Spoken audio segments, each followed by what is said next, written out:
So நம்ம நிறைய health drink பற்றி டிஸ்கஸ் பண்ணியிருந்தோம். ஹீமோகுளோபின் லெவல் நேச்சுரலாக இன்க்ரீஸ் ஆகணும் அப்படின்னா அதுக்கு ஒரு ஹெல்த் ட்ரிங்க் நீங்கள் சொல்ல முடியுமா? நிச்சயமாக சொல்லலாம். ஸோ ரெகுலராக இதை காலையில் குடிக்கும்போதே நமக்கு ஹீமோகுளோபின் லெவல் நல்லாவே இன்க்ரீஸ் ஆகும். இது பேசிக்காக பார்த்தோம்னா பீட்ரூட் கொஞ்சமாக ஒரு ஆஃப் பீட்ரூட் சின்ன பீஸ் அளவுக்கு பீட்ரூட் எடுத்துக்கலாம். ஏன்னா நிறைய பேர் நான் பீட்ரூட் ஜூஸ் குடித்தேங்க வாமிட்டிங் வருதுன்னு சொல்லுவாங்க. அதுக்கு வந்து சின்ன பீஸ் வந்து பீட்ரூட் போதும். ஏன்னா ஒரு முழு நெல்லிக்காய் எடுத்துக்கணும். 2 3 இல்லை அத்திப்பழம். இப்போ இதனோட மிக்ஸ் பண்ணிவிட்டு நல்லா மிக்சியில் அரைச்சிட்டு இதை ஃபில்டர் பண்ணி எடுத்துடணும். கொஞ்சம் லெமன் ஜூஸ் ஆட் பண்ணிவிட்டு காலையில் இதை குடிக்கணும்.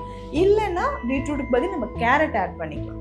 ஸோ இந்த மாதிரி நம்ம டெய்லி ரெகுலராக காலையில் குடிச்சிக்கிட்டே வரும்போது நல்லா ஹீமோகுளோபின் லெவல் இன்க்ரீஸ் ஆகும்.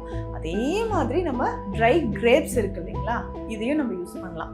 ஸோ ட்ரை கிரேப்ஸ் நைட்டு தண்ணீரில் நல்லா ஊற வச்சுட்டு காலையில் இதை நல்லா மிக்சியில் அடித்து அப்படியே குடிச்சிடணும். ஓகே. ஸோ இது கூட வேறு எதுவுமே மிக்ஸ் பண்ண வேண்டாம்.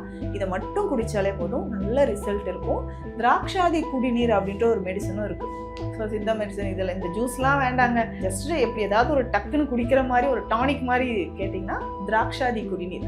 ஸோ இதை வந்து இல்லை திராட்சாதி கஷாயம்னு கூட கிடைக்கும். ஸோ எடுத்து ஒரு 20 ml ஒரு 50 ml வாட்டர் மிக்ஸ் பண்ணி ரெகுலராக நம்ம குடிச்சிக்கிட்டே வந்தோம்னா ஹீமோகுளோபின் லெவல் நல்லாவே இன்க்ரீஸ் ஆகும்.